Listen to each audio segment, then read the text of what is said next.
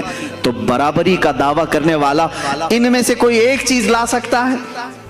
جب نہیں ہو سکتا تو اس طرح کی اندھا دھند تیر اندازی بھی نہیں کرنی چاہیے، ادھر کی ادھر کی پھینکا پھینکی نہ کریں۔ دین کے معاملات میں امت کو ادب سکھایا جائے تو ہم پوری زندگی عمل کر کے بھی کسی صحابی کے درجے کو نہیں پہنچ سکتے، رسول بہت دور کی بات ہے۔ اللہ کے نبی صلی اللہ تعالیٰ علیہ وسلم کے متعلق یہ عقیدہ رکھیں کہ وہ نوری بشر ہیں۔ کیا ہیں؟ وہ نوری بشر ہیں۔